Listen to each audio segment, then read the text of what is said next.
তাহলে শেষমেশ বন্ধ খাম খোলার আগেই অর্থাৎ 5 তারিখের আগেই ধেড়ে ইঁদুর বেরিয়ে পড়েছে অনেকে দাবি করছেন। অর্থাৎ আপনারা সম্প্রতিকাল সংবাদ মাধ্যমে জানতে পেরেছেন যে সন্দীপ ঘোষ যে প্রিন্সিপাল, যে দুর্নীতিগ্রস্ত লোকটি ধরা পড়েছে, সঙ্গে আরও 3-4 জন ধরা পড়েছে।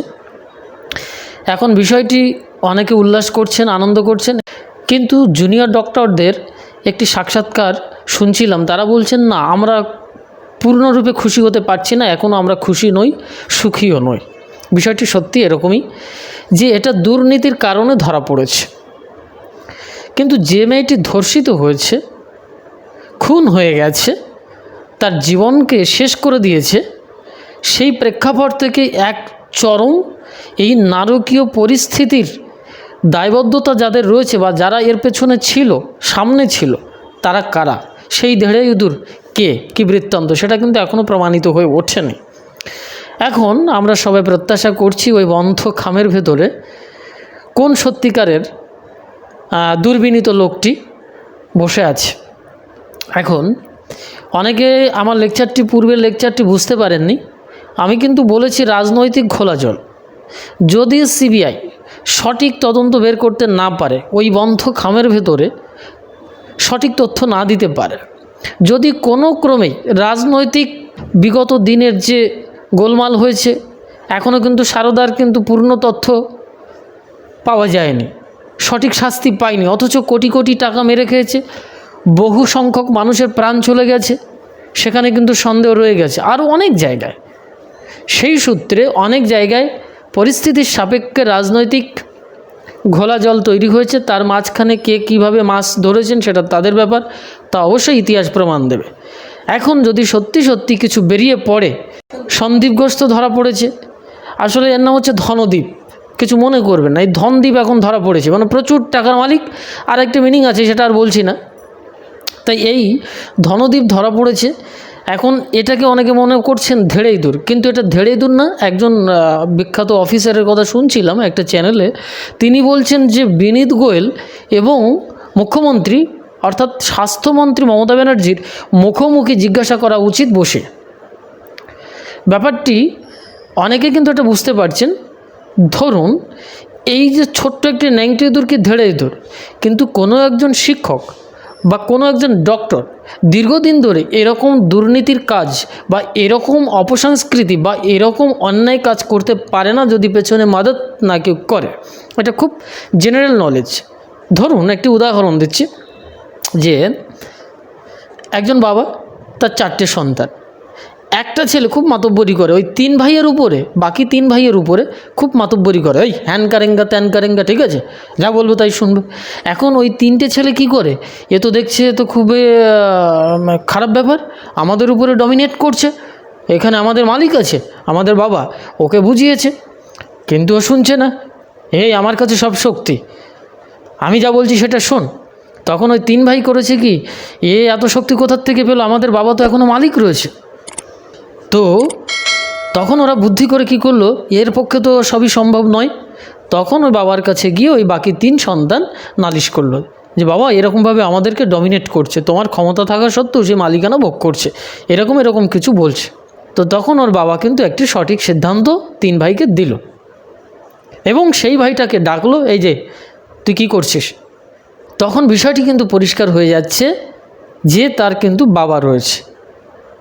তাহলে এখানে মুশকিলটা হচ্ছে, যদি বাবা থাকা সত্ত্বেও কেউ এইভাবে ক্ষমতা প্রয়োগ করে, তাহলে বুঝতে হবে হয় বাবার ইন্ধন আছে, আর না হলে সে নিজে কিছু করছে। আর যদি সে নিজে কিছুই করেই থাকে, বাবার ইন্ধন থেকে নয়, তাহলে তাকে পানিশমেন্ট করা খুবই সহজ। বাবা তাকে কি করবে, তাকে শাসন করবে এবং দণ্ড প্রদান করবে। কিন্তু এক্ষেত্রে কিন্তু সন্দীপ বাবুর ক্ষেত্রে, মানে ধনদ্বীপ বাবুর ক্ষেত্রে কিন্তু কোনো আমরা পানিশমেন্টের কোনো ব্যবস্থা কিন্তু তার বাবার তরফ থেকে দেখতে পেলাম না। তার মানে এখানে কিন্তু বাবা তাকে গাল না দিয়ে, শাসন না করে পুরস্কার দিচ্ছেন। তার মানে বোঝা যাচ্ছে এখানে বাবার সার্টিফিকেটটা রয়েছে, বাবার পারমিশনটা রয়েছে।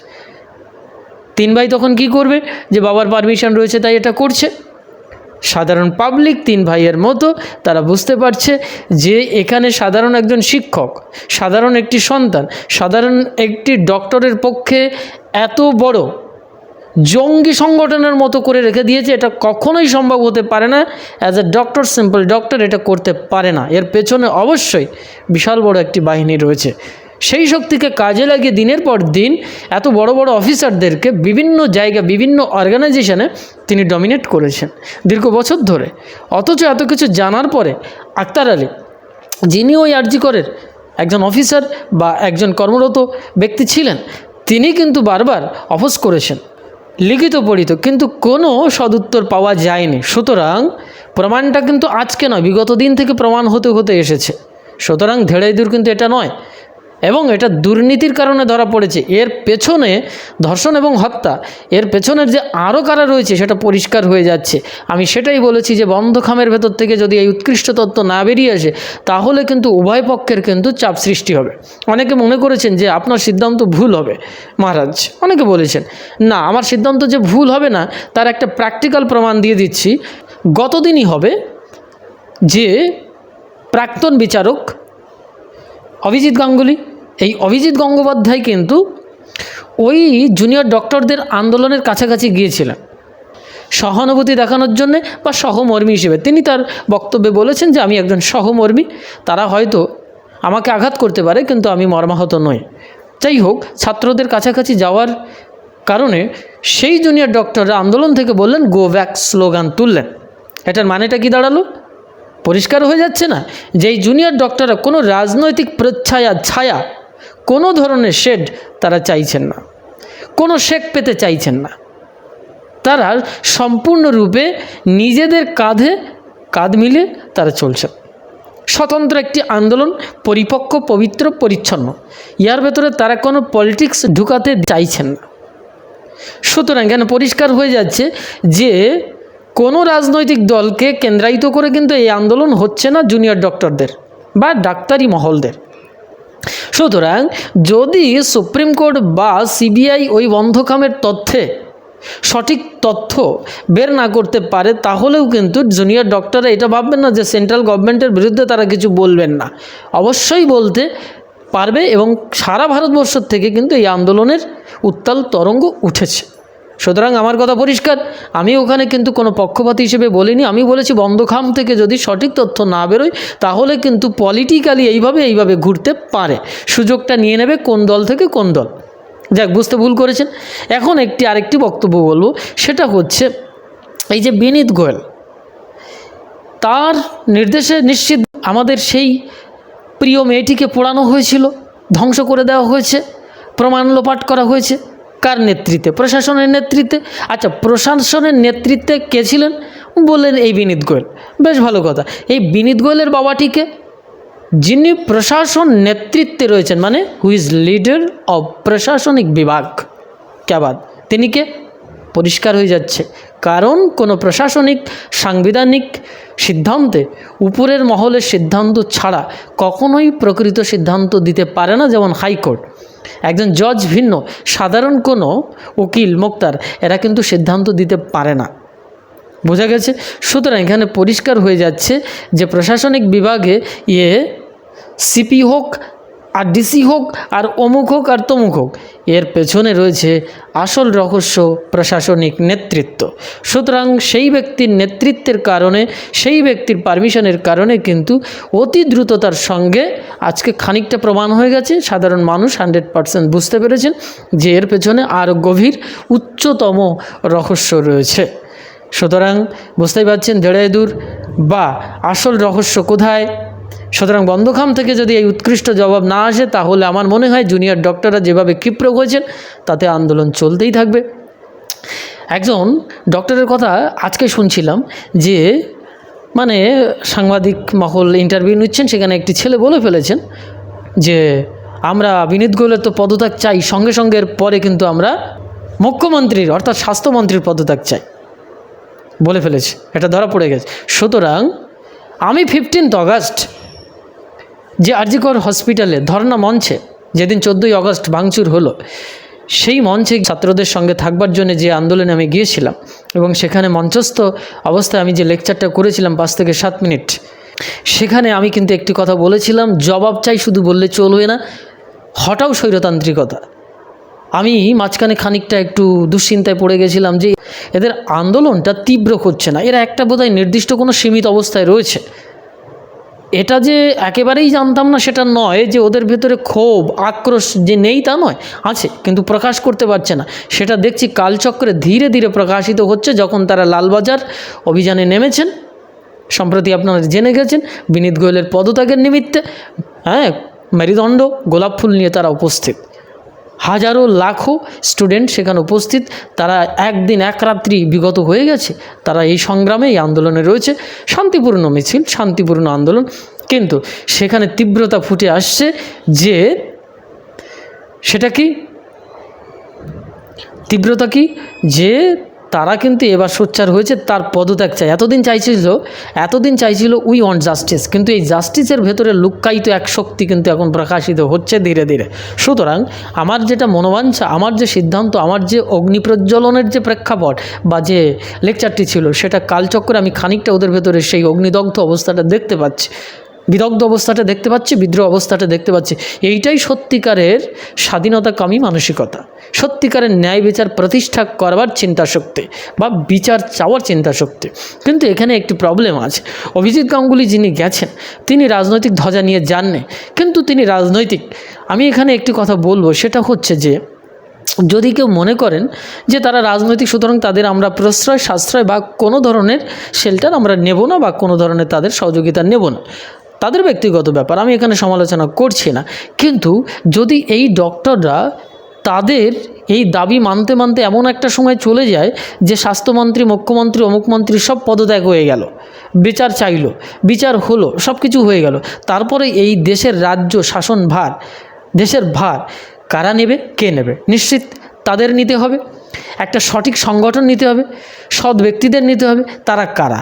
যারা আজকের আন্দোলন করছেন, নিরপেক্ষ নির্দলীয় যারা মনে করছেন, তারা যদি দায়িত্ব নেন দেশের, তাহলে একটা সময় গিয়ে এই দেশের ভোটাধিকার ব্যাপার আছে।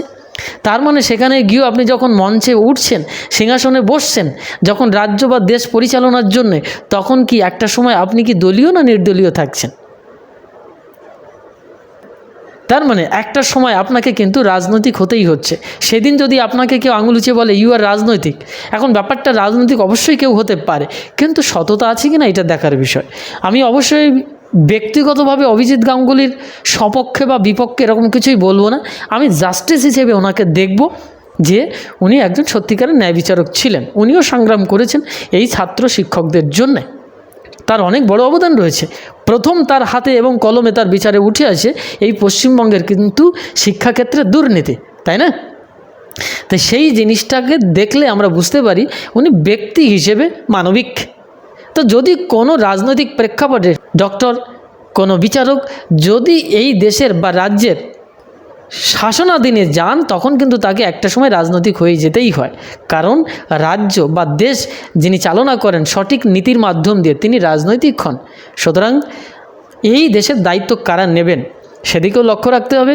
সুতরাং আমরা শুধু অরাজনৈতিক, নির্দলীয় এই সমস্ত যারা আমরা বলি, একটা সময় কিন্তু এই দর্শন টিকবে না। কারণ একটা সময় আমাদেরকে সামাজিক হতেই হয়, রাজনৈতিক হতেই হয়, কিন্তু সব কিছুর ভেতরে একটা নীতি থাকতে হবে, সঠিক নীতি থাকতে হবে, সুনীতি থাকতে হবে। হ্যাঁ,